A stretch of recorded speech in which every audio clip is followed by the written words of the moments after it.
Hello everyone, कैसे हो आप लोग। उम्मीद करते हैं कि आप लोग बहुत बढ़िया होंगे और आप लोग का 3 एग्जाम अच्छे से हो गया। ठीक है, सारे लोगों का मैथ का एग्जाम, इंग्लिश का और साथ में साइंस का एग्जाम भी बहुत सही तरीके से हुआ है। अब आपका मेनली 2 एग्जाम बचा है, पहले हिंदी का और उसके बाद कुछ बच्चों को एआई का भी होगा। वो उन लोग अपना कर रहे हैं, उनका परसों एग्जाम है, उन लोग दे लेंगे। ठीक है, बाकी लोगों का हिंदी का एग्जाम होगा बाबू, और उसके बाद लास्ट में एसएसटी का, वो भी हम अच्छे से करवा देंगे। अभी सबसे पहले हिंदी का। हिंदी में मेनली ऐसा मानिए 2 बुक है, और लेकिन पहला बुक को 2 सेक्टर में डिवाइड करते हैं। एक में पद आता है, दूसरा गद्य आता है। यानी कि पद का मतलब कविता हो गया, मान लीजिए कविता से रिलेटेड टोटल 6 चैप्टर है बाबू। कितने हैं? 6 चैप्टर है। वो सारे चैप्टर को लेकर के आ गए हैं। आपको सारे चैप्टर के जो इंपॉर्टेंट क्वेश्चन है वो करवा देंगे। और कभी कभी क्या बोले, जो पद है ना बाबू, उसका कोई भी स्टैंजा मान लीजिए उसको उठा करके दे देता है और उसका पूरा का पूरा व्याख्या करने बोलता है कि आप इसके बारे में बताएं कि इसका मतलब क्या कभी कहना चाहता है। तो सबसे पहले आपको सारा चैप्टर आपको एक एक करके समझाते हैं, बताते हैं। आप यदि एग्जाम देने जाएंगे तो आपको समझ में आए कि कितना ज्यादा आपके लिए प्रॉफिटेबल रहा, सही रहा। चलिए बाबू एक एक करके समझते हैं, एक एक करके देखते हैं। सबसे पहले ना देखिए, आपको बोले कि 6 चैप्टर आता है। कितना चैप्टर? 6 चैप्टर आता है। तो पहले 6 चैप्टर का नाम और उसका जो भी पोएट है यानी कि कवि है उसका नाम पता होना चाहिए ना। तो आप पहले नाम पता रख लीजिए। सबसे पहले पहला जो चैप्टर है बाबू क्या है आपका? सूरदास का पद। क्या है बाबू? नाम ही है इसका सूरदास का पद। क्या है? सूरदास का पद। क्या बोले बाबू? सूरदास का पद। लिखे कौन है? सूरदास। देखिए जो लिखता है वह अपना पद का नाम दिया भैया कि मेरा नाम है सूरदास, और वो अपने हिसाब से उसका नाम दे दिया है। तो सूरदास का पद सबसे पहले याद रखिएगा। जो लिखे कौन है? सूरदास लिखे, ध्यान रखिएगा। पहला चीज आपको समझ में आ रहा होगा। सेकेंड, दूसरा चैप्टर है बाबू राम लक्ष्मण परशुराम संवाद। एक यूजर्स ने बहुत, ये चैप्टर जो है बहुत ज्यादा इंपॉर्टेंट है। क्यों इंपॉर्टेंट है बाबू बताइए? क्योंकि सर इस चैप्टर से ना बहुत बार क्वेश्चंस अच्छे अच्छे पूछते हैं और बच्चे लोग नहीं कर पाते हैं। तो ये चैप्टर इंपॉर्टेंट है। ठीक है, इसमें भी आपको कोई भी पद उठा के दे सकता है 2-3 लाइन, और आपको उसको एक्सप्लेन करने के लिए बोल देगा। बहुत इजी होता है, आपको समझ लिए होंगे, बहुत अच्छा है। और वैसे भी कुछ वीडियो यहाँ पे आप लोगों को मिल जाएगा, ठीक, वहां से जाके देख भी सकते हैं। लिखे कौन है बाबू? तुलसीदास। क्या? पहला सूरदास का पद लिखे सूरदास है, दूसरा तुलसीदास लिखे राम लक्ष्मण संवाद, और लिखे कवि कौन है? तो तुलसीदास है बाबू। ये है पहला चैप्टर बाबू, ये है आपका दूसरा चैप्टर। चलिए तीसरा, जय शंकर प्रसाद आत्मकथ्य। भाई साहब बहुत ही ज्यादा सही और अपने आप को समझने वाला। और कभी आखिर आत्मकथ्य लिखने से बचना क्यों चाहता है, वो सारे चीजों से रिलेटेड बहुत क्वेश्चन भर भर के आता है। तो आपका जयशंकर प्रसाद लिखे। कौन सा लिखे? देखिए ये 2 याद हो जाएगा। ठीक है, राम लक्ष्मण संवाद तुलसीदास, और सूरदास के पद जो कौन लिखे हैं बाबू? तो सूरदास लिखे हैं। लेकिन जब आप तीसरा चैप्टर बढ़ते हैं जो कि आत्मकथ्य है, क्या है? आत्मकथ्य बहुत ही इंपॉर्टेंट टॉपिक है, बहुत ही इंपॉर्टेंट चैप्टर है। उसमें आपका जो लिखे ना जयशंकर प्रसाद, कौन लिखे हैं बाबू? जयशंकर प्रसाद लिखे, ध्यान रखिए जयशंकर प्रसाद।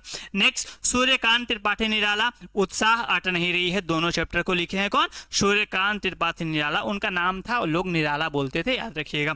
उसके नीचे आपका है नागार्जुन के द्वारा लिखा गया यह दंतुरित मुस्कान और फसल। मतलब कैसे एक छोटा सा बच्चा किसी भी चीजों में जान डालने का काम करता है, उसके बारे में देखेंगे। और इसको भी लिखने वाले कौन है? नागार्जुन लिखने वाले। कौन बाबू? नागार्जुन लिखने वाले हैं। मंगरेश डबराल संगतकार, ठीक है, और मंगलेश डबराल लिखे, याद कौन लिखे हैं? मंगलेश डबराल। ठीक है, ये इतना टोटल चैप्टर था बाबू। 1 2 3 4 5 6, ये 6 चैप्टर से आपको भर भर क्वेश्चन मिलेंगे। यदि आप मात्र 10 मिनट वीडियो देखिए, फिर 10 मिनट के बाद आपको समझ में आ जाएगा कि हाँ सर बहुत अच्छे से समझ में आया, सब कुछ याद हो गया और हमको कोई भी परेशानी का सामना नहीं करना पड़ेगा। एक एक करके समझते हैं, एक एक करके देखते हैं, आपको कोई भी दिक्कत नहीं होगा, कोई भी परेशानी नहीं होगा। सिंपल देखिएगा, ठीक है ना, सारा चीज समझ में आने वाला है, सब कुछ कंप्लीट होने वाला है। सबसे पहले देखिएगा बाबू क्या है, एक एक चैप्टर बताए हैं। आप पूरा आधा भी देख के जाते हैं ना तो आप इतना समझ लीजिएगा कि आधा समझ में आएगा तो पूरा देख ही लीजिएगा। ठीक है, आपको स्किप करने कोई जरूरत नहीं है, क्योंकि पूरा अच्छे से आपको बहुत ही सही तरीका से एक एक चैप्टर वाइज सारे इंपॉर्टेंट क्वेश्चन जो पहले भी आए हुए हैं, बार बार रिपीट होते हैं, वो सारे क्वेश्चन लेकर के आए हैं, समझिएगा। देखिए सबसे पहला क्वेश्चन पूछता है आपसे कि गोपियों ने किन किन उदाहरणों के माध्यम से उद्धव को उलाहने दिए। देखिए उद्धव कौन थे? कृष्ण के दोस्त थे, कृष्ण के सहपाठी थे, मान लीजिए दोस्त थे, जो कि कृष्ण की चीजों को इधर से उधर करने का काम करते थे। दूसरी तरफ गोपियां थी, गोपियां बहुत ज्यादा प्रेम करते थे कृष्ण से। आप भी किसी न किसी से प्रेम करते होंगे, देखिए आपको कहां से प्रेम मिलेगा, ठीक है? तो क्या है कि बहुत ज्यादा प्रेम करते थे, ठीक है?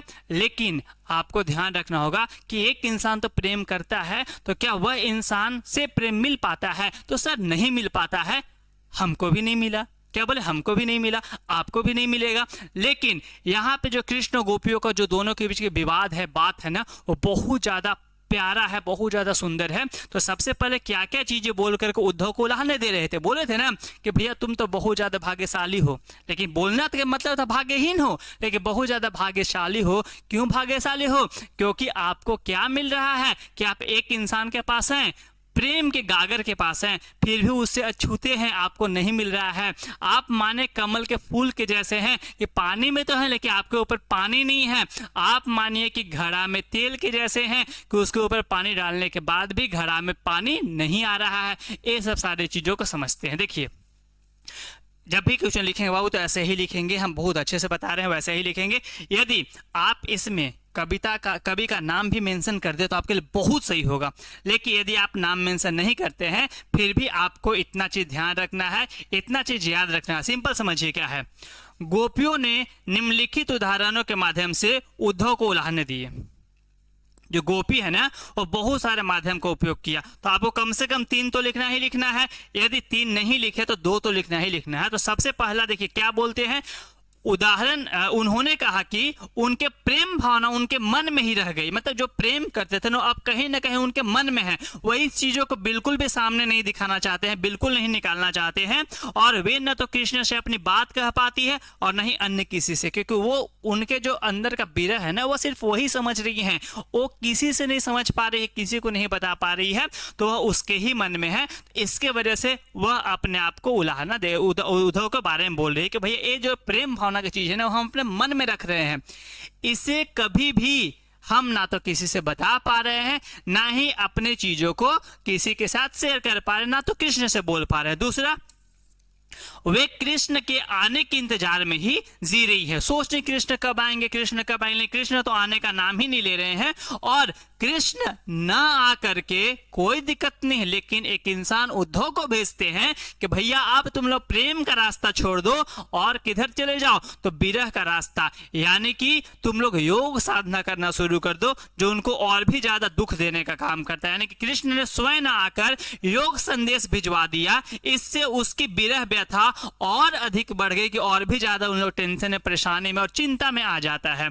नेक्स्ट, तीसरा बाबू, वे कृष्ण के रक्षा के गुहार लगाना चाह रही है, यानी कृष्ण को बोल रही है ना क्या करने के लिए, रक्षा करने के लिए, कि वहां से प्रेम का संदेश चाह रही थी। उन लोग चाह रही थी कि भैया हम लोग इतना ज्यादा विरह में है, परेशान है, दुख है, कृष्ण जी आप मेरे पास आए और आ करके हम लोग का बातों को समझे, हमारे दिल के बातों को समझे, हमारे प्रेम को समझे, लेकिन आप नहीं आए। खास करके किसको भेजते हैं, उद्धव को भेजते हैं कि भैया जा करके बोलो कि योग साधना करना है। कितना ज्यादा गलत है, परंतु वहीं से योग संदेश की धारा को आकर आया देखकर उनके दिल टूट गया, और जितना भी गोपियां थी सबका दिल टूट जाता है, मायूस हो जाती है। ठीक है, नेक्स्ट, चौथा पॉइंट क्या लिखे, वे कृष्ण से अपेक्षा करती है कि उन्हें प्रेम की मर्यादा को रखेंगे, क्योंकि आप किसी से प्रेम करते हैं तो कम से कम उनके मर्यादा को रखते हैं, लेकिन आप उस मर्यादा को भी नहीं रख रहे हैं, तो बहुत गलत बात है। और वे उनके प्रेम को बदला प्रेम से देंगे, किंतु उन्होंने योग संदेश भिजवाकर प्रेम का मर्यादा ही तोड़ दिया है कि हम लोग आपसे प्रेम की उम्मीद कर रहे थे, लेकिन आप तो प्रेम की उम्मीद पे खरे नहीं उतर रहे हैं। आपको उम्मीद था कि भैया आप आकर के बोलेंगे कि हाँ हमें भी कहीं ना कहीं से लगाव है, प्रेम नहीं तो लगाव बोल सकते हैं, लेकिन आप एक इंसान को भेजते हैं और वह बोल रहा है योग साधना अपनाने के लिए, कहीं से सही नहीं है। ध्यान आपको याद होते चलेगा बाबू, इसीलिए हम बोल रहे हैं कि आप देखिएगा तो आपको याद होते चलेगा।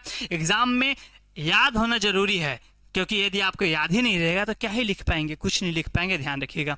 नेक्स्ट बाबू, उद्धव द्वारा दिए गए योग संदेश से गोपियों ने बिरहांगनी में घी का काम कैसे किया? खुद सोचिए ना, आप किसी से प्रेम करते हैं, आप उसका इंतजार कर रहे हैं और वह इंसान नहीं आकर के किसी और से भिजवा रहा है और आप जिसका उम्मीद कर रहे हैं कि आपको वहां से प्रेम का संदेश मिलेगा, लेकिन उसका उल्टा योग विरह का संदेश मिल रहा है, तो आप कितना गुस्सा करेंगे? वही चीज इनके साथ हो रहा था कि उद्धव द्वारा क्या कि कृष्ण के मथुरा चले जाने पर गोपियां पहले से बिरहाग्नि में जल रही थी, मतलब पहले से गुस्सा थी कि कृष्ण यहाँ पे रहते थे, देखते थे उनको, अपने प्रेम की बिरहाग्नि को शांत करते थे, लेकिन जब यहाँ से चले गए तो और भी ज्यादा कितना परेशान होने लगी और वे कृष्ण के प्रेम संदेश और उनके आने की प्रतीक्षा कर रही थी। उन लोग चाह रही थी कि कृष्ण कब आएंगे, कृष्ण कब आएंगे, लेकिन ऐसे में श्री कृष्ण ने उनसे योग साधना, लेकिन कृष्ण ना आकर के अपने दोस्त उद्धव को भेजते हैं और योग साधना का संदेश भेजवा देते हैं, जिससे उनकी व्यथा कम होने के बजाय और भी ज्यादा बढ़ जाती है। और इसी को कवि बोलता है कि उनके बिरहाग्नि में घी डालने का काम किया। कोई दिक्कत है बाबू? बस सेम पॉइंट को यहाँ पे चिपका दिया है। देखिए होता है इजी, लेकिन बच्चे लोग कंफ्यूज कहाँ होते हैं? क्योंकि उनको अच्छे से समझाया नहीं जाता है, तो बच्चे एग्जाम में कैसे लिखेंगे? समझना इज वेरी इंपॉर्टेंट, ध्यान रखिएगा। यदि समझते नहीं है बाबू तो एग्जाम में अच्छे तरीके से एक्सप्लेन नहीं कर पाएंगे, नहीं लिख पाएंगे, इसका ध्यान रखिएगा। चलिए, कृष्ण के प्रति अपने अनन्य प्रेम को गोपियां किस प्रकार व्यक्त, बताए थे ना कि अपने प्रेम को ना उन लोग अलग अलग तरीका से व्यक्त की थी। जैसे बताए थे कि भैया एक पक्षी होता है, हारिल पक्षी बोलते हैं, वह अपने पैर में ऐसे हमेशा क्या करता है, ऐसे लकड़ी को लटकाए रहता है, ठीक है। ये सब चीजों से बताई थी। तो देखिए एक चीज को समझते हैं। देखिए सबसे पहले क्या है कि गोपियों ने कृष्ण के प्रति अपने अनन्य भक्ति की, मतलब प्रेम भी बोल सकते, भक्ति क्यों बोला? क्योंकि ये जो प्रेम था ना वह आपके वाला प्रेम नहीं था बाबू, आपको तो मिला ही नहीं है, फिर आपका प्रेम कैसे होगा? लेकिन यह वो वाला प्रेम नहीं था। ये प्रेम कैसा था बाबू? तो ये प्रेम था कि किसी इंसान से प्रेम कर रहे हैं, उसके व्यवहार से प्रेम कर रहे हैं, उस वाला प्रेम था। इसीलिए यहाँ पे भक्ति बोला जा रहा है कि अभिव्यक्ति निम्नलिखित रूपों में से करती है। पहला क्या है बाबू? कि वे अपनी स्थिति गुड़ से चिपटी चिटिया कैसे पाती है कि भाई गुड़ से चिपट के मर जाएगा लेकिन उसको छोड़ेगा नहीं, उसी चीज के यहाँ पे है। ये गुड़ से चिपटी चिटिया जैसी पाती है जो किसी भी दशा में कृष्ण से दूर नहीं रह सकती, कि वह कुछ भी हो जाए, मर जाए, उसी में डूब जाए, लेकिन हम कृष्ण से दूर नहीं होंगे। तो पहला क्या करती है? तो जैसे चींटी गुड़ से लिपटी हुई रहती, चिपकी हुई रहती, उससे कंपेयर करती है बाबू। दूसरा, वे श्री कृष्ण को हारिल की लकड़ी के समान मानती। पता है ना, हारिल की लकड़ी, जैसे एक हारिल पक्षी होता है, वह लकड़ी कभी नहीं छोड़ता है, जहां भी जाता है अपने साथ लेकर के ही जाता है, उसी की जैसा मानती है कि हम उनको कभी भी छोड़ नहीं सकते हैं। और वे कृष्ण के प्रति मन, कर्म और वचन से, ये याद रखिएगा, मन, कर्म और वचन से समर्पित कर चुकी होती है कि हम कृष्ण के लिए ही है, कि जब तक जिएंगे कृष्ण से प्रेम करेंगे, वरना ऐसे ही मर जाएंगे। नेक्स्ट, वे सोते जागते दिन रात कृष्ण को जाप करती रहती है। उन्हें कृष्ण प्रेम के आगे योग संदेश कड़वी ककड़ी के जैसा लगता है। ध्यान रखिएगा, किसके जैसा लगता है बाबू?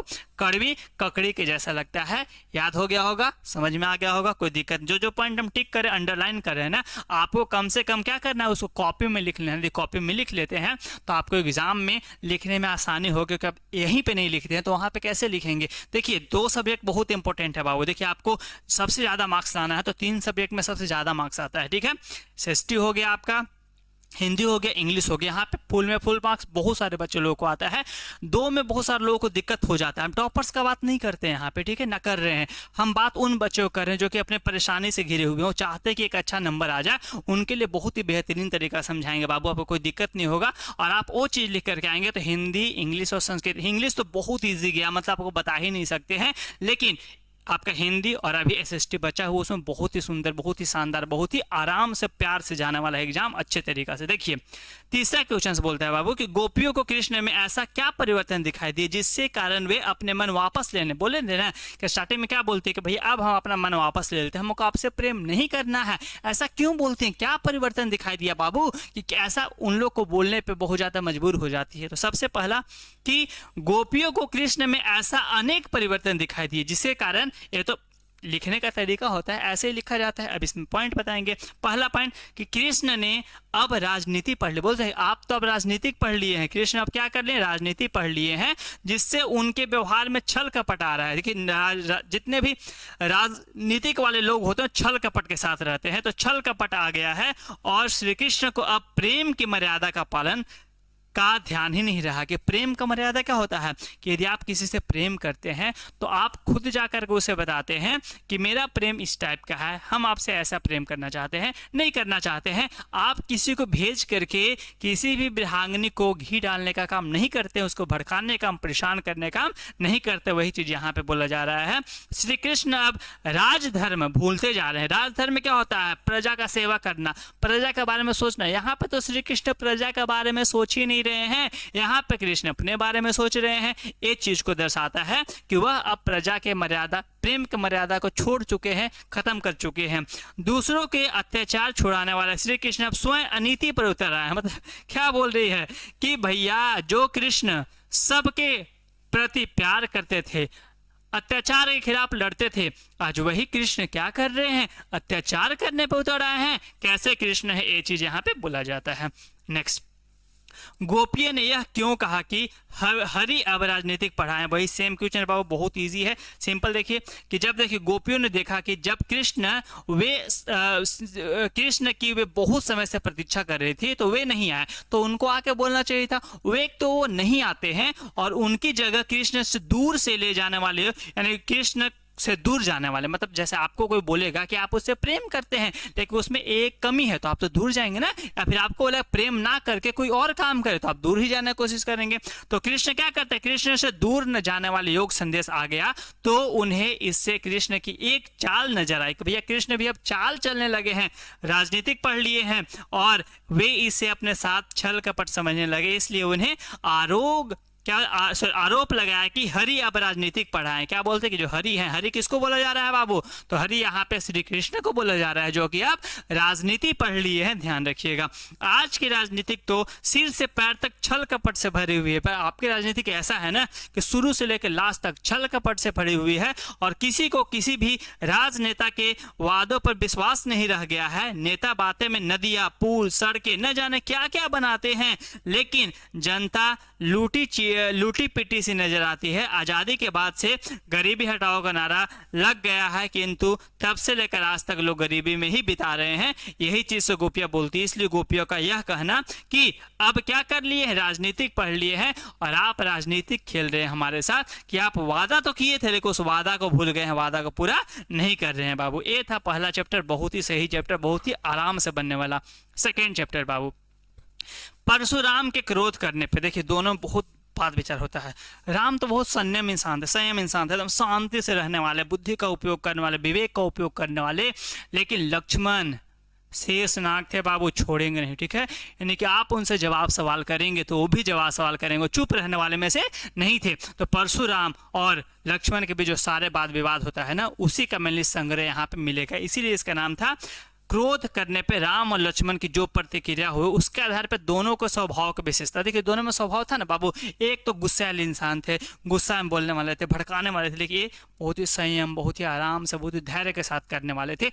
एक क्वेश्चन तो बहुत बार आता है कि भैया आपके साथ धैर्य के साथ साथ संयम भी आ जाए तो क्या परिवर्तन हो सकता है, उस चीज के बारे में लिखिए, तो बहुत इंपॉर्टेंट है। देखिए बाबू सिंपल, परशुराम के क्रोध करने पर राम ने अत्यंत विनम्र शब्दों से, बताते हैं जब सबसे पहले बोलते हैं बहुत आराम से प्यार से कि धनुष तोड़ने वाला आपका कोई दासी होगा। बोलते हैं कि भैया कोई भी धनुष तोड़ा होगा तो आपका दास होगा, आपका प्रिय होगा, आपका सेवा करने वाला होगा, आपका सेवक होगा। कहकर परशुराम का क्रोध शांत करने और उनके सच्चाई से अवगत कराने का प्रयास किया। बोले कि परशुराम जी आप इतना टेंशन मत ले, इतना परेशान ना हो, इतना ज्यादा गुस्सा ना करे, हम आपका दासी हैं। जो भी अपना बारे में नहीं बताया, बोले जो भी तोड़ा होगा ना यहाँ पे वो आपका दास होगा, आपका सेवक होगा, तो आप गुस्सा ना करे। लेकिन उनके मन में बड़ों के प्रति श्रद्धा और आदर भाव था, क्योंकि उन चाहते थे ना कि जो बड़े लोग हैं उनको आदर करना, श्रद्धा करना, इसकी वजह से ऐसा बोले थे। उनको शीतल जल के समान वचन परशुराम को क्रोधाग्नि को शांत करने का काम किया था। यानी कि जो भी क्रोधाग्नि का मतलब था क्रोध की अग्नि, उसको शांत करने का काम किया कि आप गुस्सा ना हो, जो भी तोड़ा होगा वो आपका दासी होगा, आपका प्रिय होगा, आपको मानने वाला होगा, आपको चाहने वाला होगा, ये बोलते हैं। दूसरा, लक्ष्मण का चित्र कैसा था? श्री राम के चित्र के बिल्कुल विपरीत था। वो चुप रहने वाले में से नहीं थे, शांत रहने वाले में से नहीं थे। उनका स्वभाव उग्र और उदंड था, बहुत ज्यादा उग्र थे और उदंड थे। ये जो पॉइंट बोले ना बाबू इसको लिख ही लेना है, बहुत ज्यादा उग्र और और उड़न थे वे परशुराम को उत्तेजित, और परशुराम बोलते थे तो उनको कोई एक इंसान गुस्सा रहता है, दूसरा को चुप होना होता है, आपको पता होगा। लेकिन यहाँ पे लक्ष्मण क्या कर रहे थे, वो जब गुस्सा कर रहे थे और भी ज्यादा गुस्सा दिलाने वाला बात कर रहे थे, यानी कि उत्तेजित और क्रोधित करने का कोई अवसर नहीं छोड़ते थे। उनकी व्यंग्यात्मक से, मतलब जो भी व्यंग वाली बात बोलते थे उससे परशुराम आहत हो उठते थे, गुस्सा कर देते, अब नहीं छोड़ेंगे इनको, और उन्हें मारने के लिए उद्धत हो जाते थे, जो सभा के उपस्थित सभी लोग अनुचित लगता था। ठीक है, लगता था कि सही नहीं, गलत है कि आप किसी को ऐसे मारने के लिए नहीं बोल सकते हैं। और बहुत सारे चीज़ों भी यूज किया था, जैसे कुहड़ भाती के, जैसे कुहड़ भाती का मतलब क्या होता है कि आप छोटा सा देखे होंगे कि जब भी कोई क्या बोलते हैं पेड़ पौधा होता है उसमें छोटा सा उसका क्या लगता है, कोहड़ा जो होता है ना, चाहे कोहड़े किसी भी चीज़ों का सब्जी मान लीजिए, उसका छोटा सा भाती लगता है, भाती का मतलब सबसे स्टार्टिंग में होता है ना, उसी को बोलते हैं। तो आप ये मत समझिए कोहड़ा का भाती का अंगुली दिखाइएगा ना तो क्या हो जाए, मर जाता है, खत्म हो जाता है। तो आप हमको कोहड़ा का भाती समझे क्या कि अंगुली दिखाने से मर जाएंगे, तर्जनी दिखाने से मर जाएंगे। तर्जनी का मतलब क्या होता है, अंगुली होता है, ये इसको बोलते हैं तर्जनी, ठीक है, दिखाने से मर जाएंगे। तो ये सब सारे चीज़ों के बारे में बात करते हैं, विचार करते हैं और वो बताते हैं। लेकिन यहाँ पर दोनों का जो व्यवहार है वो बहुत ज़्यादा विपरीत है। एक बहुत ज़्यादा शांत स्वभाव के आराम से, दूसरे इंसान वही थे लक्ष्मण जो कि बहुत ज़्यादा उदंड उग्र, बहुत ज़्यादा गुस्सा दिलाने वाला काम कर रहे थे। नेक्स्ट देखिए, साहस और शक्ति। एक क्वेश्चन बहुत इंपॉर्टेंट है बाबू, बहुत इंपॉर्टेंट है, ठीक है। एक क्वेश्चन मतलब इतना समझिए कि बहुत बार आता है और आपके एग्जाम में आने का चांसेस है, एक क्वेश्चन आएगा। देखिएगा, साहस और शक्ति के साथ साथ विनम्रता हो तो बेहतर। इस कथन के विचार पर लिखिए। क्या लिखिएगा, सिंपल देखिए, यह पूर्णतः सत्य है। सत्य है कि साहस और शक्ति के साथ यदि विनम्रता का मेल हो तो सोने पर सुहागा हो सकता है, मतलब बहुत बेहतर कर सकते हैं जैसे स्थिति हो जाती है। अन्यथा विनम्रता के अभाव में व्यक्ति उदंड हो जाता है। लेकिन कि आपको बहुत पावर है लेकिन विनम्र नहीं है तो आप किसी को मारने पीटने दौड़ने चले जाएंगे, तो उस चीज़ से छुटकारा मिलेगा आपको कि आप जब समझ के काम करेंगे तो आपको कहाँ पे उग्र होना है, कहाँ पे शांत रहना है, कहाँ पे बल का प्रयोग करना है, कहाँ पे बुद्धि का प्रयोग करना है, वो सारे चीज़ों को कर पाएंगे। और वह शक्ति, वह अपनी शक्ति का दुरुपयोग करते हुए दूसरों का अहित करने लगता है, क्योंकि जब आपके पास पावर ज़्यादा होता है तो आप किसी का बात नहीं सुनते हैं, आप बस अपने मन की बात करते हैं। ये सही है मतलब ये सही है, कोई कुछ भी बोले फर्क नहीं पड़ता है, ध्यान रखिएगा। और साहस और शक्ति के साथ विनम्रता का मेल श्री राम में है। किसमें था, श्री राम में था। बहुत ज़्यादा आराम से रहने वाले, बहुत ज़्यादा सहनशील इंसान थे, साहस भी था। और स्वयं को दास शब्द के संबोधित करते। कैसे बोलते, कोई भी आपका दासी होगा, मतलब कितना ज़्यादा नम्र शब्द है, कितना ज़्यादा प्यारा शब्द सोचिए। और प्रभावित करते हैं।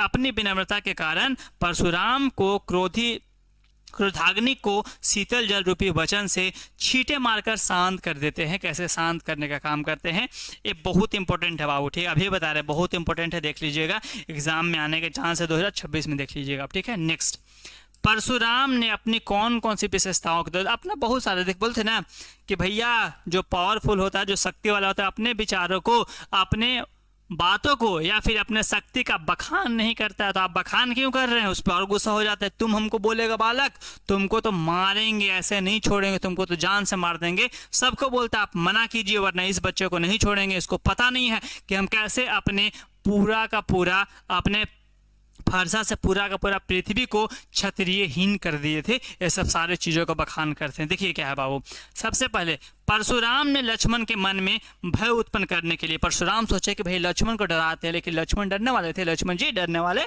नहीं थे। भय उत्पन्न करने के लिए अपनी निम्नलिखित विशेषता बताई थी। पहला क्या बताए थे कि लक्ष्मण को सट कहकर चेताया कि तुम अभी मेरे स्वभाव के बारे में नहीं सुना है, मैं तुम्हें बालक समझकर नहीं मार रहा हूं, वरना तुम मुझे मूर्ख मुनि समझने की भूल मत करना, वरना तुम्हें मार दूंगा। मैं बाल ब्रह्मचारी और क्षत्रिय का नाश करने वाला हूं। क्या हूं मैं? बाल ब्रह्मचारी और क्षत्रिय का नाश करने वाला हूं। मैंने अनेक बार इस पृथ्वी को जीतकर ब्राह्मणों को दे दिया है, पूरे पृथ्वी को क्षत्रिय विहीन कर दिया है। तो हमको गलती मत करना कि हम एक ब्राह्मण है और शांत रहने वाला ब्राह्मण है, हम पूरे के पूरे पृथ्वी को क्षत्रियहीन कर दिए हैं। तो सोच के रखना, तुमको छोड़ेंगे नहीं, मार देंगे। ये चीजों को बोल करके अपना बखान करते हैं, ध्यान रखिएगा बाबू, ठीक है। नेक्स्ट, कभी आत्मकथ्य, भाई साहब बहुत इंपॉर्टेंट चैप्टर है, बहुत आराम से समझ में आएगा, लेकिन है बहुत ज़्यादा अच्छा चैप्टर। इससे क्वेश्चंस आता है, बच्चे लोग ना सही वर्ड का इस्तेमाल नहीं कर पाते हैं, तो आपको इस्तेमाल करना है, देखना है। और कोई भी डाउट हो बाबू, आप कमेंट सेक्शन खुला हुआ है, नंबर आपको दिया हुआ रहता है, आप वहाँ पे कमेंट कर सकते हैं, बता सकते हैं। कोई दिक्कत हो, आपको कोई परेशानी नहीं होगा। यदि आप एग्जाम दे रहे हैं तो आपको 11-12 के लिए भी यहाँ पे बहुत सारे कंटेंट आपको मिल जाएगा बाबू, ध्यान दीजिएगा। देखिए, कभी आत्मकथा लिखने से क्यों बचना चाहता है? भैया आत्मकथा क्या होता है? आत्मकथा जब आप सब कुछ कर लिए हैं, सब कुछ कंप्लीट हो चुका है, और तब जब आप लिखते हैं ना, उसी को आत्मकथा बोलते हैं। लेकिन कभी को लगता था ना, अभी हम अपना पूरा जीवन नहीं जिए हैं, दुख सुख बहुत चीज़ बचा हुआ है, उतार चढ़ाव बहुत चीज़ कंप्लीट नहीं है, तो हम अपने आत्मकथा कैसे लिख सकते? वो तो अधूरा आत्मकथा हुआ ना। आत्मकथा तब पूरा होता है जब आपका जीवन खत्म होने वाला है, खत्म हो चुका है, लेकिन अभी तो मेरे जीवन में बहुत चीज़ बाकी है, इसी वजह से बचना चाहता है। देखिए सिंपल, कभी आत्मकथा लिखने से क्यों बचना है? बहुत इंपॉर्टेंट है, दो में इंपॉर्टेंट किए हैं बाबू, ध्यान रखिएगा, ठीक है। देखिए, कभी बादलों को क्रांति का सुधार मानकर ही हुआ, अच्छा दिखाने का काम न करता था नहीं, ये दूसरा क्वेश्चन कुछ और था, आंसर कुछ, हम समझाते हैं आपको। देखिए, कभी बताएं, कभी आत्मकथ्य लिखने से इसलिए बचना चाहता था क्योंकि कभी को लगता था कि अभी उसके जीवन में बहुत सारे उतार चढ़ाव, बहुत सारा दुख सुख बाकी है, और वह ये सब सारे चीज़ों को लिखना चाहता था। वो बिल्कुल नहीं चाहता था कि हम अपने लाइफ के जो कुछ पल बीते हैं सिर्फ उसी को लिखें, इसीलिए कभी आत्मकथ्य लिखने से बचना चाहता था। बस इतना पॉइंट लिखिएगा, आपको याद हो गया होगा, ध्यान रखिएगा बाबू। नेक्स्ट, आत्मकथ्य सुनाने, आत्मकथ्य सुनाने के समय अभी समय भी नहीं, कभी ऐसा क्यों कहता है? क्यों बोला अभी समय ही नहीं है? भैया अभी कैसे लिख दे, अभी तो बहुत चीज बाकी। देखिए, इसलिए बोलता है क्योंकि अभी समय भी नहीं। कवि ने ऐसा ही इसलिए कहा कि क्योंकि कवि को लगता है कि उसके जीवन में अब तक कोई ऐसी उपलब्धि नहीं हासिल की, कोई ऐसा मुकाम ही हासिल नहीं किया, उपलब्धि हासिल नहीं किया है जो दूसरे को बताने योग्य हो, कि ऐसा बताए कि दूसरा को प्रॉफिट हो, दूसरा को लाभ हो, ऐसा कुछ किए ही नहीं है हम हैं। तो उसकी दुख और पीड़ा इस समय शांत है, तो क्या लिखे हम? अर्थात वह उसके किसी सीमा तक भूल गया है और इस समय उसे याद करने दुखी नहीं होना चाहता है, क्योंकि उसके लाइफ में जितना भी दुख है, जितनी परेशानी है, वह उसको लिख करके अपने आप को दुखी नहीं करना चाहता है।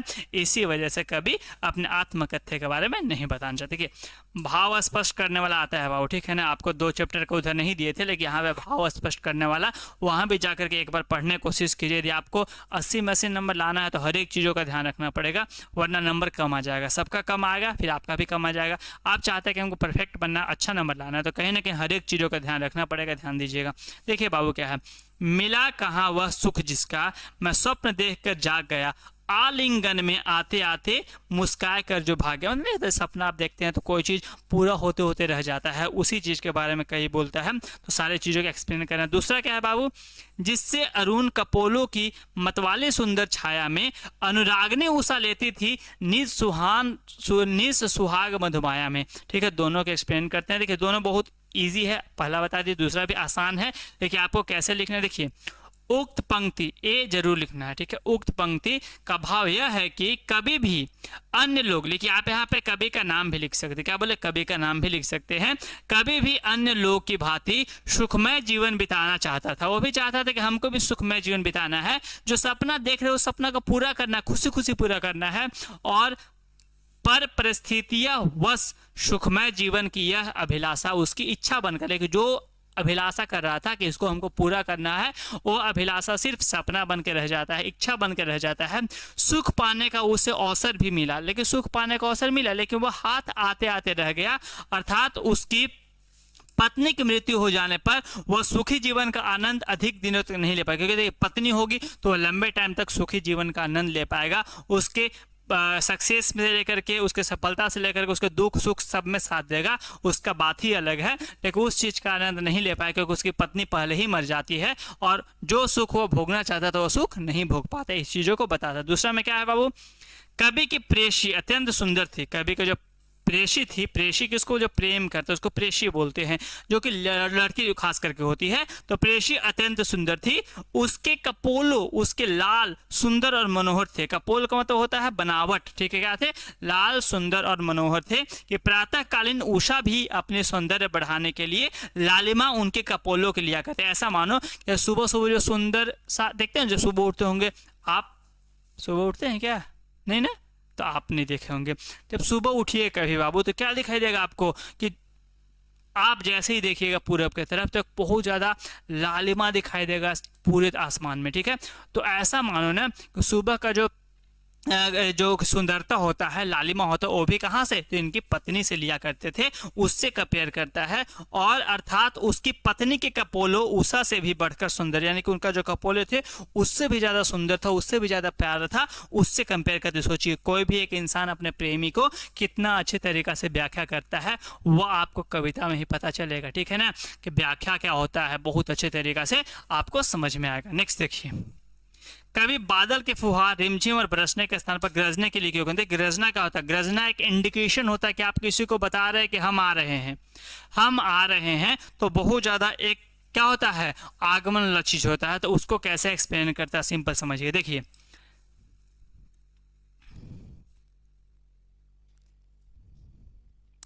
कुछ कुछ तो गलती हुआ है बाबू, इसका भी आंसर हम खुद से बताते थे। क्या बोलते हैं कभी कि देखिए फुहार रिमझिम या बरसने के स्थान पर गरजने के लिए क्यों कहता है, ठीक है, ये देखिए गलत है, ठीक है ना।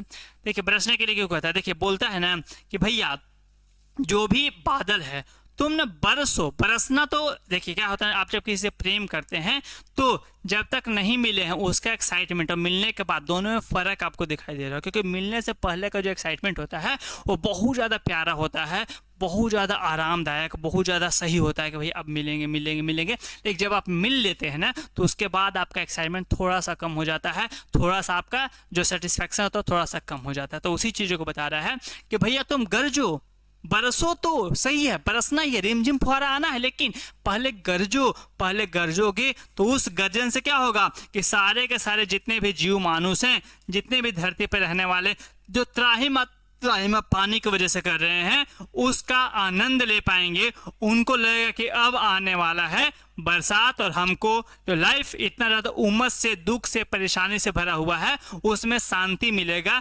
इसी वजह से सारे के सारे इसी वजह से कवि जो है वह बादल को रिमझिम बरसने के स्थान पर गरजने के लिए कहता है कि सबको बताओ कि भैया अब हम आने वाले हैं, सब लोग का लाइफ सही होने वाला, ठीक होने वाला, ठीक है। कविता में बादल किन किन अर्थों की ओर संकेत करता है? देखिए बादल किसको दिखाता है, ठीक है, ठीक है ना। नेक्स्ट क्वेश्चन देखते हैं, कोई देख, ठीक है चलिए वहाँ तक कुछ तो गलती था उसको हम सुधारेंगे बाबू, ठीक है। देख लीजिएगा आप लोग जो हटाए हैं उस पर ध्यान मत दीजिएगा, ठीक है, जो समझाते उस पर ध्यान दीजिए। देखिए बच्चों की दंतुरित मुस्कान का कवि के मन पर क्या प्रभाव पड़ता है? क्या क्या प्रभाव पड़ता है बाबू? देखिए बच्चा जब जन्म लेता है किसी का भी तो बहुत प्यारा होता है, ठीक है, बहुत ज़्यादा उसे प्रेम होता है, बहुत ज़्यादा उसे लगाव होता है। तो जब कवि आता है अपने बच्चे को देखता है तो बहुत ज़्यादा खुश होता है, लगता है कि ऐसा बच्चा है जो कि एक पत्थर में भी जान डाल देगा, एक मृतक में भी जान डाल देगा। उस चीज़ को कैसे एक्सप्लेन करता है? देखिए तो बच्चे की दंतुरित मुस्कान को देखकर कवि का मन अत्यंत प्रसन्न हो उठता है, बहुत ज़्यादा खुश हो उठता है। प्रवास मतलब बाहर काम करने पर रहने के कारण वह शिशु को पहली बार देखा, क्योंकि पत्नी प्रेग्नेंट थी तो बच्चा देने से पहले बच्चे को देखता है, ऐसे भी नहीं देख पाइएगा आप, तो नहीं देखता है, अपने पत्नी के साथ टाइम नहीं बिता पाता है। तो पहली बार जन्म लेने के बाद जब देखता है तो उसकी दंतुरित जो छोटा छोटा दांत नहीं होता, प्यारा सा मुस्कान, तो जो दंतुरित मुस्कान होता है उसको देखकर वो मंत्र मुग्ध हो जाता है। और इससे कवि के मन पे सारी निराशा, जितना भी दुख था, परेशानी था, निराशा था, उदासी था, सब क्या हो जाता है, खत्म हो जाता है, दूर हो जाता है। इसी चीज को दिखाने का काम करता है बाबू, ठीक है। बहुत ही प्यारा कहानी, बहुत ही प्यारा कविता है, बहुत ही ज्यादा सुंदर, बहुत ही ज्यादा सही, ठीक है। नेक्स्ट, बच्चों की मुस्कान और एक बड़े व्यक्ति की मुस्कान में क्या अंतर है? दोनों में क्या अंतर है बाबू, खुद समझिए। देखिए हम लोग जब मुस्काते हैं ना तो उसके पीछे कुछ ना कुछ राज होता है। क्या होता है? राज होता है। आप किसी को देख के अच्छे से मुस्काते हैं, किसी को छोड़ो ना यार, किसी को आ समझ में ना, ठीक है, राजा जी वाला, ठीक है ना, तो याद रखिएगा। तो यहाँ पे सिंपल समझिए कि मुस्कान में फर्क होता है। बड़ों का मुस्कान उसके पीछे कुछ ना कुछ छुपा रहता है, कुछ ना कुछ राज छुपा रहता है, लेकिन जो बच्चे का मुस्कान बहुत ज़्यादा क्या होता है, प्रेमदायक, बहुत ज़्यादा सुंदर, बिना निष्कपट के, बिना निश्चल के, एकदम साफ सुथरा, एकदम गंगा जैसा होता है। ध्यान दीजिए क्या है कि बच्चों के मुस्कान और बड़ों के मुस्कान में बहुत अंतर होता है। बच्चे की मुस्कान अत्यंत सरल होता है, निश्चल होता है, भोली होता है और स्वार्थ रहित होता है, उसको कुछ स्वार्थ नहीं चाहिए, ठीक है ना। इस मुस्कान में स्वाभाविकता होती है, मतलब स्वाभाविकता होती है, उसके मन में है तो हंस रहा है। लेकिन इसके विपरीत एक बड़े व्यक्ति के मुस्कान में स्वार्थपरता, मतलब बिना स्वार्थ के तो हंसेगा भी इंसान नहीं, तथा बनावटीपन होता है, दिखावा होता है। वह तभी मुस्कुराता है जब उसका स्वार्थ होता है, उसके कुटिलता देखी जा सकती है, जबकि बच्चे की मुस्कान में सरलता दिखाई देती है। वैसे भी आपको पता होगा कि जब तक इंसान आपके साथ तभी तक है जब तक उसको कुछ ना कुछ आपसे मिल रहा है। जिस दिन आपसे उसको मिलना बंद हो जाएगा तो वही इंसान आपके साथ नहीं रहेगा। यह आपके लाइफ के लिए भी है, आप कभी भी आजमा के देख लीजिएगा। क्योंकि आप जब इंसान के पास रहते हैं, आप उसको हर एक चीज देते हैं, सब कुछ करते हैं, तब तक आपके पास है। जिस दिन लगेगा कि इस इंसान का काम हो गया, उस दिन आपको लात मार के निकाल देगा। इस चीज अपने दिमाग में रखिएगा। इसीलिए आपको खुद पे ज्यादा फोकस करना है, पढ़ाई करना है, ध्यान देना है और अपने आप को सही करने में टाइम लगाना है, याद रखिएगा, ठीक है। नेक्स्ट, कवि ने बच्चों के मुस्कान के सौंदर्य को किन किन बिंबों के माध्यम से दिखाया। देखिए, बहुत सारी चीजों के द्वारा बसाया है कि जैसे झोपड़ी में फूल खिल गए, ऐसे ऐसे करके बोला। देखिए सिंपल क्या है, कवि ने बच्चों के मुस्कान के सौंदर्य को निम्नलिखित बिंबों के माध्यम से, बिंबों का मतलब होता है कि इमेज, जैसे आप किसी चीज को किसी से कंपेयर करते हैं ना कि तुम्हारा चांद सा मुखड़ा है, तो क्या चांद के जैसा है? नहीं, चांद तो खराब दिखता है यार, सही में, ठीक, गढ़ा उड़ा दिखता है, लेकिन उसके चेहरे में गढ़ा उड़ा है नहीं, ऐसा कुछ नहीं है। चांद सा मुखड़ा मतलब एक प्रतिबिंब, एक बिंब दिखाने की कोशिश करे, उसके साथ सुंदर दिखाई देती हो, ध्यान रखिएगा। पहला क्या है, कवि को लगता है कि कमल तालाब में छोड़कर, कमल कहाँ खिलता है? तालाब में, लेकिन आज कमल मेरे घर पे इस झोपड़ी में खिल गया है, पहला चीज। दूसरा, ऐसा लगता है जैसे पत्थर पे घर का जड़ धारा कर, पत्थर कितना ज्यादा मजबूत होता है, कितना ज्यादा ताकतवर होता है, वो पत्थर भी पिघल कर क्या बन गया है? जल धारा बन गया है। और बांस या बबूल के सिफाल का, बांस और बबूल में क्या होता है? कांटा होता है, लेकिन बोल रहा है कि बांस और बबूल में भी सिफालिका के फूल खिल रहे हैं। ध्यान, कौन सा फूल याद है? सिफालिका के फूल। आगे जब पढ़ेंगे ना बाबू तो आपके चैप्टर में भी यहाँ पे मिलेगा, एक कवित्री कहाँ जाती? हिमालय जाती, तो वहां पे भी आपको सिफालिका का फूल मिलेगा, ठीक है। भाव, वही सेम चीज भाव है बाबू, कि छोड़कर तालाब मेरी झोपड़ी में खिल रहे जलजात, और दूसरा, छू गया तुमसे कि झड़ने लग पड़े सिफालिका के फूल, बास होया, बास था कि बबूल, ठीक है। वही सेम चीज यहाँ पे है बाबू, कि बताया कि झोपड़ी में खिल रहा है तालाब छोड़ करके। इसका आशा ये था कि बच्चे का धूल दूषित शरीर को देखकर ऐसा लगता है जैसे कमल तालाब छोड़कर उसकी झोपड़ी में खिलाया था, तो बच्चों का रूप सौंदर्य कमल पुष्प के समान सुंदर और बहुत ज्यादा खूबसूरत है। दूसरा, कम उम्र वाले शिशु उनके दांत निकल रहे थे, जैसे देखें छोटे छोटे बच्चे कितना प्यारा सा दांत रहता है, तो जो दांत रहता है उनकी मुस्कान मनोहारी होती है, मतलब आपके मन को हर लेगा। और ऐसे बच्चों की निश्चल मुस्कान, मतलब निश्चल का मतलब जिसमें कोई भी छल नहीं है, उसको कुछ चाहिए नहीं आपसे, वो बस आपको देख के मुस्काता है। और उसका स्पर्श पाकर बांस या बबूल से भी सिफालिका के फूल झड़ने लगते हैं, अर्थात कठोर हृदय वाला व्यक्ति भी क्या हो जाता है? बहुत ज्यादा नरम, बहुत ज्यादा प्यारा, बहुत ज्यादा सरस, बहुत ज्यादा सुंदर और मुस्कुराने लगता है। सोचिए कितना भी बुरा इंसान है लेकिन एक बच्चा को देख के कैसे मुस्कुराने लगता है। सोचिए क्या बच्चा के अंदर इतना ज्यादा प्रेम होता है कि एक इंसान देखने के बाद भी कितना ही बुरा इंसान हो वह मुस्कुराना शुरू कर देता है। बच्चों से कवि की मुलाकात का जो शब्द चित्र उपस्थित हुआ उसे अपने शब्दों में लिखे, ठीक है। कभी कभी ये भी क्वेश्चन पूछता है कि वह बाहर रह रहा होता है, तो अपने बच्चे को जब देखता है तो आखिर दोनों के, बच्चा तो पहचान नहीं पाता मेरे पिताजी हैं, तो आखिर दोनों में जो बात होता है तिरछी नजर से जो देखता है उस चीजों को बताना है। देखिए सिंपल क्या है, प्रवास से काफी दिनों बाद लौटकर आए कवि की मुलाकात जब शिशु से होती है, यानी अपने बच्चों से होती है, तो वह शिशु की मुस्कान देखकर मुग्ध हो जाता है, बहुत ज्यादा उसके प्रेम में पड़ जाता है। उसकी दंतुरित मुस्कान देखकर कवि की निराशा और उदासी गायब हो जाती है। क्या हो जाता है? निराशा और जो उदासी होता है वह गायब हो जाता है। अब उसे लगता ही नहीं कि थकान मिट जाता है। कभी भी आप देखते हो जब आप घर जाते होंगे तो आपके घर में तो कोई छोटा बच्चा रहता होगा, तो आप सब कुछ थकान दुख दूर सब कुछ छोड़कर उसके बच्चे के पास पहुंच जाते हैं और उसे प्रेम करने लगते हैं, हंसने मुस्कुराने लगते हैं। तो उसी चीज को यहाँ पे बोला जा रहा है। और उसे लगा कि उसकी झोपड़ी में कमल खिल उठे हों। शिशु का स्पर्श और जैसे उसे छूता है तो जो उसका हृदय रहता है ना, वो बहुत ज्यादा वात्सल्य भाव से भर उठता है, प्रेम से भर उठता है, खुशी से भर उठता है। और इससे कवि के मन की खुशी उसके चेहरे पर झलक उठी। पहचान न पाने के कारण शिशु कवि को उत्पल निहारता रहा, मतलब पहचान तो नहीं पाता, शिशु देखता कौन है, बहुत ज्यादा अकबकाहट के साथ देखता है, लेकिन उसे कभी सोचता है कि यदि उसकी माँ, मतलब बिना माँ कैसे बच्चा होगा, तो यदि उसकी माँ माध्यम न बनती तो वह मुस्कान कभी देख ही नहीं पाता और उससे वंचित रह जाता। और इसी बीच जब शिशु ने तिरछी नजर से, ऐसा करके नहीं देखता बच्चा लोग, तो तिरछी नजर से जब कवि को देखा तो उन्हें नन्हे नन्हे दांतों वाली यह मुस्कान कवि को और भी सुंदर लगने लगती है और भी प्यारा लगने लगता है। ध्यान दीजिए। कोई दिक्कत यहाँ तक बाबू? कोई दिक्कत नहीं होगा। नेक्स्ट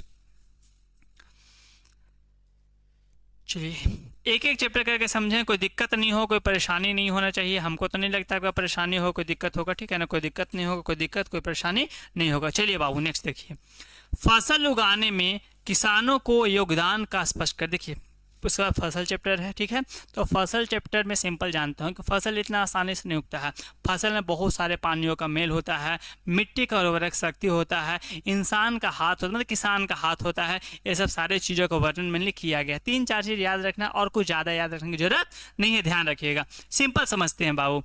फसल उगाने में प्रकृति के विभिन्न तत्व जैसे कि हवा चाहिए, पानी चाहिए, मिट्टी चाहिए और अपना योगदान होता है, परंतु किसानों के योगदान भी भुलाया नहीं जा सकता है, क्योंकि सारी परिस्थितियों में फसल उगाने योग्य होने पर भी किसान के अथक श्रम, मतलब अथक मेहनत के बिना फसल तैयार नहीं हो सकते। सब कुछ रहेगा लेकिन एक इंसान, किसान ही नहीं रहेगा तो कैसे फसल उगेगा? तो बिना किसान के अथक प्रयास से, अथक श्रम से नहीं उगाया जा सकता है। और इससे स्पष्ट है किसानों का योगदान सर्वाधिक होता है कि आपको ये जब पानी, हवा, मिट्टी सब कुछ दे दे फिर भी कहीं एक किसान का अथक मेहनत, अथक प्रयास जरूरी है। तो इसीलिए किसान का योगदान सबसे ज़्यादा यहाँ पे बोलने का कोशिश किया जा रहा है। फसल कविता क्या बोलना चाहता है उसके बारे में बताना। देखिए फसल कविता का प्रतिपाद है कि लोगों को इस उपभोक्ता या फिर इस उपभोक्तावादी संस्कृति के बीच कृषि संस्कृति से परिचित कराना तथा फसल जो मानव जीवन का आधार है। बिना फसल आप कितना भी, यदि आपको हम 1000 करोड़ दे देते हैं और बोलते हैं कि हिमालय पे नहीं देंगे, नहीं आप टेंशन का दे थोड़ी देंगे जी, है थोड़ी मेरे पास क्या आपको देंगे, तो आप हिमालय पे चले गए तो आप खुद सोचिए ना कि हिमालय पे उस पैसा क्या करेंगे, खाएंगे नहीं खाएंगे। वहाँ पे खाने के लिए क्या चाहिए? फसल वाला चीज़ है, वो आपको मिलेगा ही नहीं। तो वही चीज़ बोल रहा है कि आज के जो संस्कृतिवादी दुनिया है कि बस उसको सामान भोग करना, उसको उगाना कैसे वो नहीं पता है।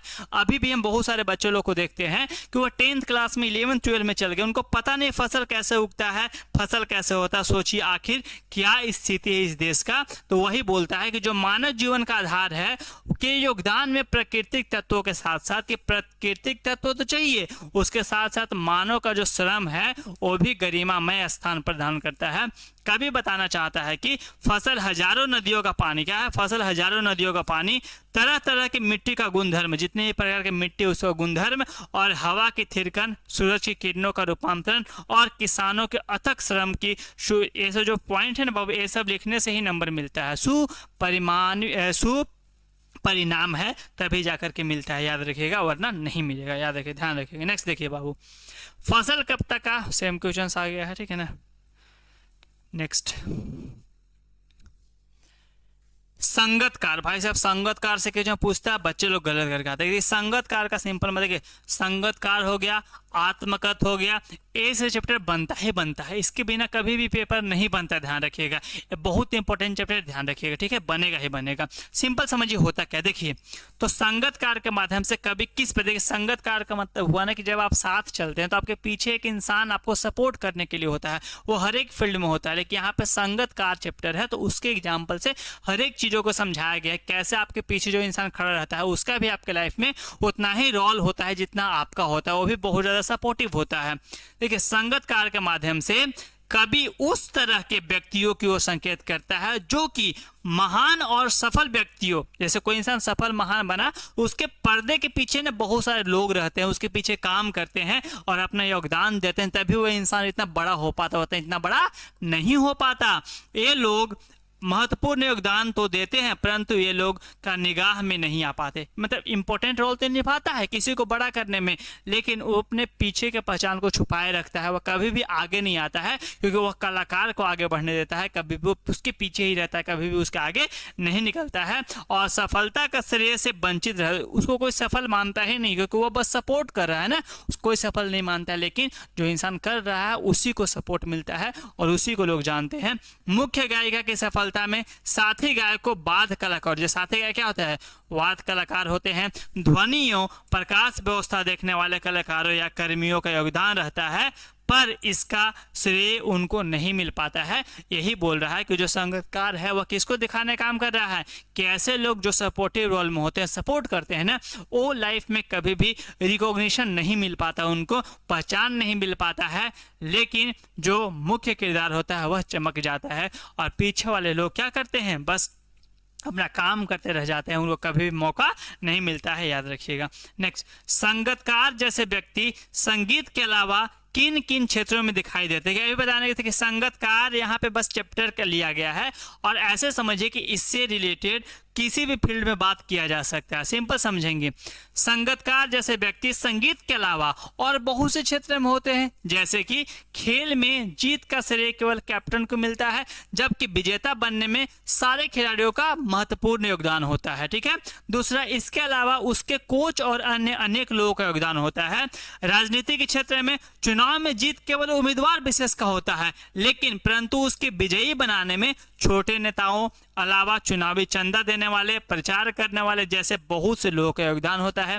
तीसरा, सिनेमा के क्षेत्र में फिल्म को सफल बनाने में अनगिनत लोगों का योगदान होता है, लेकिन रिकॉग्निशन किसको मिलता है। शिक्षा के क्षेत्र में परीक्षा फल बढ़ाने का श्रेय अधिकारियों को मिलता है, पर उसके लिए अध्यापक गण और अन्य कर्मचारियों का अमूल्य योगदान होता है। किसी युद्ध को जीतने में सेनापति के अलावा बहुत से वीरों का योगदान होता है। और हम तो आज भी बोलते हैं कि ऑनलाइन पढ़ना तभी तक सही है जब आप पूरा चीज़ पढ़ लिए हैं, लेकिन कहीं ना कहीं जो ऑफलाइन टीचर पढ़ाते हैं ना, उन्हीं का 90% एफर्ट होता है, उन्हीं का 90% मेहनत होता है, लेकिन वो जो 10% मेहनत है वो लास्ट में लोग लेकर के चले जाते हैं। जो रियल टीचर्स हैं, जो सही में पढ़ाते हैं और बच्चों लोग को पर्सनली गाइड करते हैं, शायद वो आधे पीछे रह जाते हैं और उनको उतना ज़्यादा महत्व नहीं मिल पाता जितना मिलना चाहिए। और यही आज का रियलिटी है, यही सच्चाई है कि कोई भी इंसान एक महीना में इतना तो नहीं पढ़ सकता कि 70 से 80 नंबर लेकर के आ जाए, लेकिन जो इंसान उसके पीछे लगा हुआ है, जो स्टार्टिंग से पढ़ा रहा है, कहीं ना कहीं उसी का महत्व है, उसी का रियल मेहनत है जो कि उसको इस मुकाम पे लाया है कि आज वह 10 दिनों में वीडियो देख के, 20 दिनों में देख करके वह एक अच्छा नंबर स्कोर कर सकता है। तो वह उस 2, 5, 10 दिन पढ़ाने वाले लोगों का, अपने उस लोगों का कोई महत्व नहीं, उस लोगों का महत्व है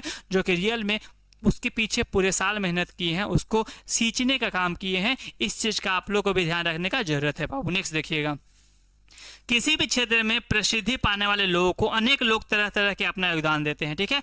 उसी को उदाहरण के साथ समझाना भी सेम चीज समझाएं आपको, ठीक है ना। जैसे ही बताएं, अलग अलग एग्जाम्पल दे सकते हैं, कोई दिक्कत नहीं, ठीक है ना। यहाँ पे जो देना है, जैसे कि यहाँ पे समझिए कि युवा वर्ग के स्वेच्छा से प्रचार या कार्य करने का जिम्मेदार संभालते हैं। मुख्य बाजार में 2 बड़े दुकानदारों में पोस्टर, होर्डिंग ये सब लगाने का काम करते हैं। वही जो पीछे लिखे थे ना बाबू, सेम यहाँ पे भी है। आपको एग्जाम्पल अलग देना है। एक क्वेश्चन बहुत इंपॉर्टेंट, दोनों में से हमको लगता है कि क्वेश्चन इस बार आएगा, ठीक है ना। ए या फिर इसके पीछे जो क्वेश्चन था बाबू देख लीजिएगा, इस दोनों में से एक आने का चांसेस है, आएगा आपके एग्जाम में, हमको ऐसा लगता है।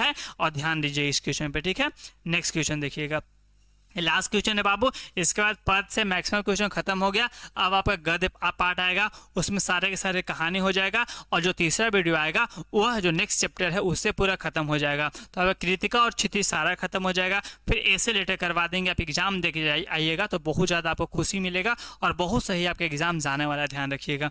नेक्स्ट, संगीतकार कभी कभी यूं ही मुख्य गायक का साथ क्यों देता है। देखिए, संगीतकार कभी कभी यूं ही मुख्य गायक का साथ इसलिए देता है क्योंकि मुख्य गायक को यह लगे कि वह अकेला नहीं। कभी कभी देखते हैं गायक, कभी भी कॉन्सर्ट में जाइएगा तो क्या होता है, ऐसे लोग गाना गा रहा है, भूल जाता है, तो क्या करता है, अपने माइक को किधर रख देता है, तो मेनली ऑडियंस के बीच में कि उन लोग गाएं, ठीक है। वैसे भी कॉन्सर्ट में तो मैक्सिमम ऑडियंस ही गाते रहते, तो अपने धुन में, बस म्यूजिक बज रहा है, अपने धुन में सारा गा रहा है, ठीक है ना।